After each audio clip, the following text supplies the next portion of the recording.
All right then, we're ready. I'll get started. Just a few words of introduction. It's awkward introducing Raoul Ruiz. He's a man of such immense accomplishments that I'm simply in a process of discovery of these things, and I couldn't possibly do anything more than repeat some tired cliches about him if I were to try to do a proper introduction. So I'm going to make it extremely short. And then Raoul will speak, I think, an introduction. He'll talk a bit about his theoretical work. And then we'll open it up from there to some questions. I have a couple that I've prepared, but if others want to leap in, that's entirely possible. But let me tell you just a couple of things about Raoul, which many of you, I'm sure, already know. He's claimed now as a French filmmaker, but he was originally a Chilean filmmaker. He became prominent. I think many people will argue that he is one of the true originators of Chilean film. There were, I think, a small group working together in the late 60s. He was very active around the time of the popular unity movement, and beforehand, working primarily, I think, in socialist circles. And then with the coup in 1973, the coup of Allende, he was forced to flee, like many intellectuals of his generation, and he moved to France, to Belleville in France, and began a career which I think was distinguished initially, as I understand it. It was described anyway in the press as an exile filmmaker, and I think that the critical treatment of him in the I guess the late 70s and the 80s was very much as a filmmaker in exile, and referring to your past. But he established himself quite successfully in the French world. I think showed and this is something we might want to talk about today, showed an extraordinary capacity to adapt to this new context, and rapidly flourished in France. So in the, through the 80s and 90s, he produced, it must be something, or directed rather, it must be something upwards of 90 films, I think. And today we're up to about 100, I think, if I'm not mistaken. A little bit more. In the 90s, he became increasingly well-known, I think, in a global context. And I think he would describe himself as being increasingly successful in the sense of winning big projects and had increasing success. And so now he is filming some very large-scale productions. He's perhaps best known for his adaptation of Proust, Time Regained.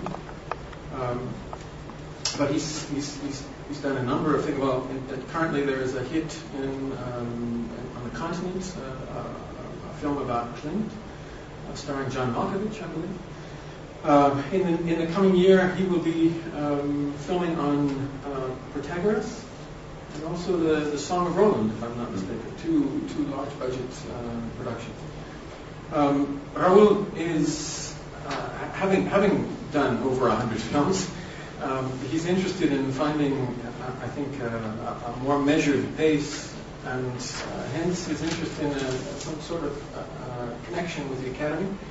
And we have been immensely fortunate, I think, to lure him to Aberdeen to consider a possible attachment with the Center for Modern Thought on perhaps on a part-time basis while he continues film production and directing. But his interest is, it's not he has spoken to me, he speaks of a kind of retirement, but I don't think that's what's happening at all. I think it's a modulation or a shift in mode. He wants to be concentrating a bit more on his research, which is already considerable. If you've been able to see his bibliography, there are a number of books. But he hasn't had a chance with a rather extensive amount of work in creating films. he hasn't had a chance to really concentrate on his writing, and particularly, I think, on a project that interests him in regarding a method of acting, and he would like to concentrate on developing that, while at the same time pursuing research linked to the sciences, particularly in the area of the relation between filmic experience and, I suppose you could say, dream work. So he's working with neurologists and people who are working with imaging in the sciences, and he's interested in pursuing a project which would examine how the film, the spectator's experience in neurological terms, and examine ways in which this might inform both filmmaking but also scientific understanding of the film and that kind of visual experience. And then I presume he has many other writings to pursue, which are like the kinds of things one will find in the 3 volumes of the Poetics of Cinema. Unfortunately, I can't summarize that very much here because I just received it. I was able to catch up a little bit with a book Steve Raoul helped procure. It's a book about Raoul Ruiz. It's called Images of Passage. There's a number of very fun articles in it. But we're playing catch up in some respects, and I'm hoping that we catch up right into the present now as we engage with Raoul in a live conversation. So I'll pass the word, la parole, to you, and let you get started, and let's see where we go. So I will try not to make apologia provita sua. I'll try just to explain a part of my work who concern theory, film theory, and theory in general, but not only film theory, but theory about creation in film as art form. I started this work very long time ago in Chile, to begin with, trying to explain to myself why, how objects work in cinema in relationship with the rest of the film, the lens, landscape, and the human presence.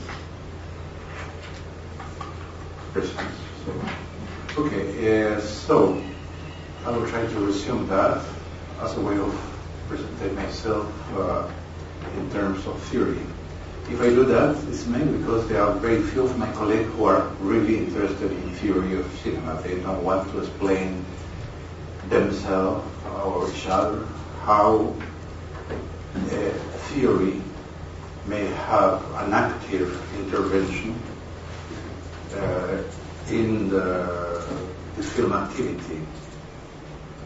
I have to say I start in Chile mostly as a theoretician, and then suddenly, without a particular reason, I moved to battlefield and started making films and politics. I should say that there are very few, except few of my colleagues who are interested in theory, to develop theory according to their work. Many times happen that the theory is here and the work is there.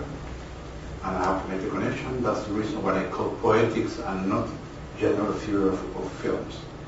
What I do. I know that the only one who used to go very deep inside theory and making the film at the same time was Einstein. That I learned from one of the best English scholar in cinema is Ian Christie, who is a specialist in Soviet Union history of films. That Einstein belonged what was called at the time the Troika. Was a group of neurologists, and he stayed with them for 2 years at least. So what Vygotsky, Leontev, and Luria. Vygotsky was called the Mozart of neurology, who worked with Einstein Simpson in very deep way invented since concerned with test with images and cinema. And so Einstein may be one of the few, maybe the only one, filmmaker who has a real theoretical formation. There are many people who work in theory in this way and film in that way, like Terence Malick in this moment, who made The New World, this film about Pocahontas. So I will start by telling you what interests me in theory. And I should say that there was mainly 3 points. The first one, I think I can explain it, and this is in this book, Poetics of Cinema, that I wrote some 15 years ago. It was edited recently again. And I am persuaded, this is the conviction. I'm talking about poetics, though. Poetics means that I develop a theory that helped me to make films. Does not mean that the theory that can help other people is not a general theory. It's simply poetic. So between reasonableness and theoreticalism. So the first is the conviction that in any narrative film, the image starts to go before, and is the image who determines. You correct me if my English moves to French. The image determines the narration and not the opposite. As you know, in the actual situation in cinema, you need the story, the narration system. You need less than that. You need what is now called a pitch. So it's kind of statement that brings you the idea of what will be the film. You need, in other times, that what's called the what if. I mean, what if this and that happened? And before, what we call the premise. And that comes from Ibsen and Cho, by the way. It's called the Ibsen-Cho paradigm. Some who believe that to make a film or a theatrical piece, you need to have a protagonist that wants something. So it's about will. Somebody is against him, impeach him to do it, and then there is conflict. If not, there are no film. In this conflict, there are some who win, the other lost, and then there was the usual point who are the climax and the crisis, and then one win and one lost. This is the paradigm that is still working in Hollywood, only in a very extreme, funny way, meaning that it's a paradigm who concern all kind of activities. So this was the beginning, the paradigm to build 3-act stories. In the first act, the actor, the protagonist. You need a protagonist. So the audience follow him, and he has a kind of emotional identification with the protagonist. Fight with the antagonist, who is the enemy, who will become the bad guy. And they fight in the first act. At the end of the first act, the protagonist decides to pass to action. The second act, at the end, there are many things that happen. At the second act,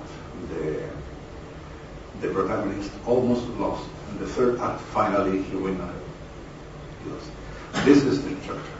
So I talk about this because this is the context where I try to play in the wrong way, let's say, meaning saying that film is about imago, image, and not about narrative. Of course, narrative is very important, but all the time, almost all the time, even in American movies, the image will make work the narrative. But image is a very old story. I will not go inside this story. The image will push you to make other images. These images will have a contact one to the other, make a kind of corpus of action, reaction, connection, echoes, resonance, etc. We could talk another time about that. It's a very complex situation. And then the film starts happening. But what film? It's not the film where there's no identification. It's not like a football game. It's not the World Cup. It's not to be my hero is England, my enemy is Germany, then my hero will be still England, enemy is Holland, suddenly England is not anymore there, and my hero is now Germany, etc. This game of identification, you can play, you can say a lot about this. It's not a very simple question. This game that is happening in cinema. So, what I propose is something complicated in terms of making a film, because it is just I will say in German, as the Germans say, I just finished a film in Germany, so the normal German producers say we need a concept, then preparation, then execution. Execution. Yes. But I try to say to him, well, you need preparation, execution, ideally execution first, preparation then re-execution, then re-preparation, then re-execution, re-execution, re-preparation, re-preparation, re-preparation, re-execution. At the end, maybe concept, if you're lucky. He say interesting. And it's the way that happens, but not in my film. In most of the film, you have to deal with all kind of things like rain, like the spaghetti that the actor eat at noon, the too much whiskey he drank last night. All that there is an enormous amount of accent. What to do with those accents? Well, make images, and these images will create new, let's say, you can call a microfiction. You could call it like that. It's another thing. Well, when I say image, it's easy, but what exactly means image? Exactly, I don't know yet, but I know that it's easy if you go back to the classic art of memory and you take this notion of imago. As you know, I'm sure, many of you, in the classic art of memory, there was studied at Francis Gay, by the way, but I read the original work only Spanish because it's a secret technique, so there's very few books about that. I know the Acevedo, Velázquez de Acevedo, in the 17th century. One edition, never republished. According to this, you have, if Simonides, as Simonides, these mythic historical characters, you have a place looking, an image in the place that has to be erotic or anyway appealing in any way, and then you have the text. So you can decide that can be this university or normal apartment, your apartment. You come inside, in the first room, you have, let's say, a horse with two heads and a naked lady walking the horse. Easy to remember. And this means, let's say, nel mezzo del cammin di nostra vita. First part of La Commedia del Dante. Then you move to another room where it's another image, same kind, strange and erotic. And that means la ritornello una selva oscura, the service, che la vita viene smarrita, etc. You have place and you have the image. So in my game, I start wondering what is a useful image for to make film, and what's the kind of image that connect narration to the space development. So the new thing is the space. Normally you say, I have a story. I have images to put in the story. The images, if you take, you can learn a lot about that if you just know about the Hollywood vocabulary. The images, so they are singles, large, details, beauties, in landscape. What is the other one? Is but they have something like 12. Not 100 put in the script. Is the naive point of view, the nobody point of view, the limbo shot. That means this all are a categorization of images. But I'm talking about an image where narration is separate of the space, so the set, and the story. And the narration is the bridge, il ponte, say the Baroque remember, between the story, the imago is between the story and the travel. The travel is you go from living room to the old university, from research, etc. So the travel is pre-decided.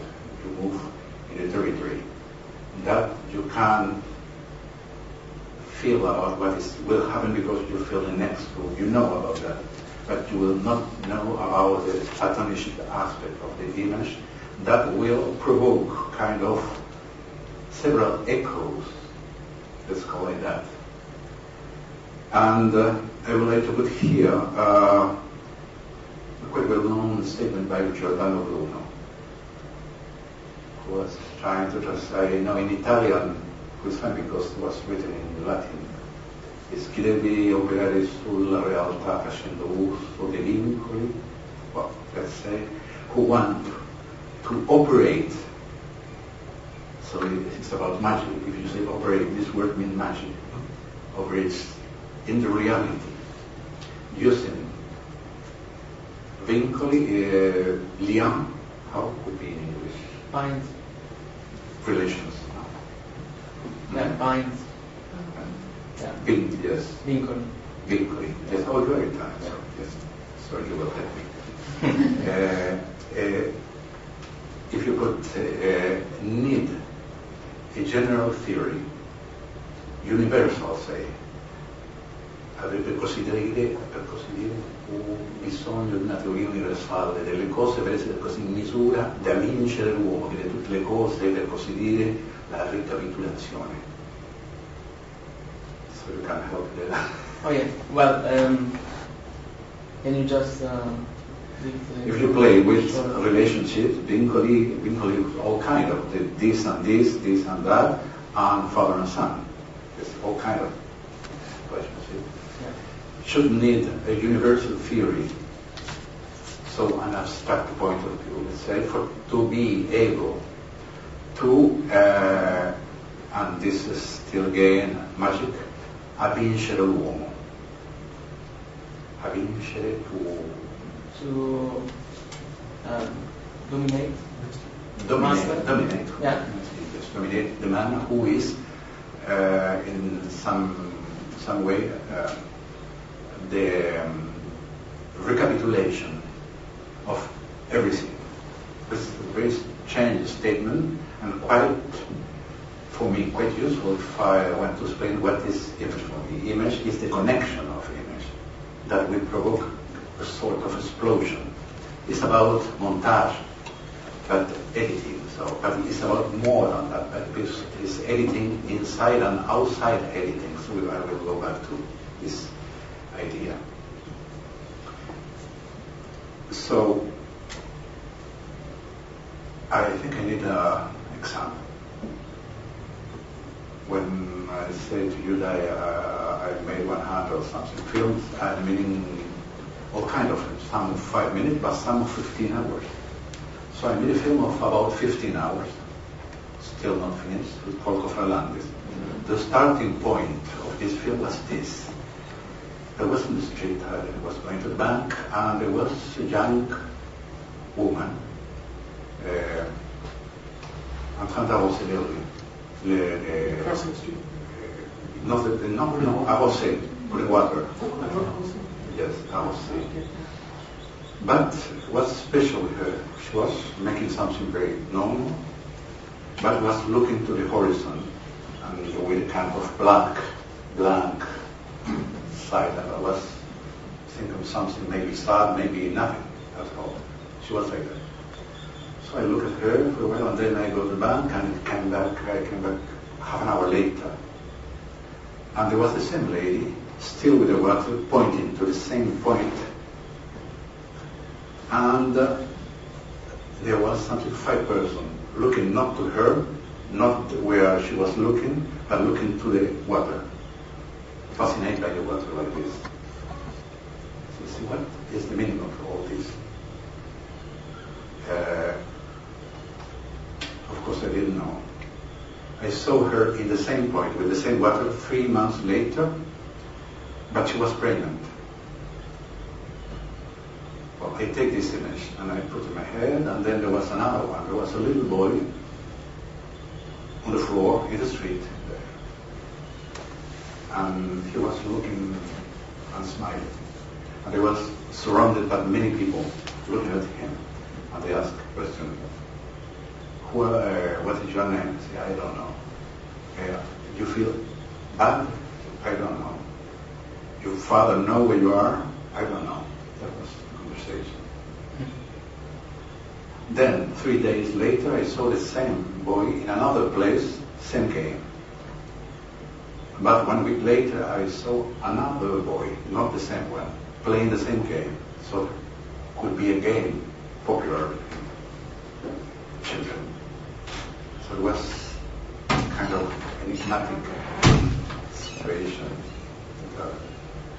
And the third one was a man looking to a hole in the street, eating a big hot dog, and talking to himself while he was eating. So I said, this image has something to do with something. Maybe with what I felt is strange in my country, with Chile. Then I remember a statement that I made, I don't know why, like this, who was, was against the proposition by Valéry. So Valéry, it was his poetry. It's the tension between sound, son, and sense, and meaning, sound and meaning. It's for Valéry. I have another reading a poem by Vino Cavalcanti, in the Rime. There was something was not that, he said, with your eyes, well, it's a classic statement of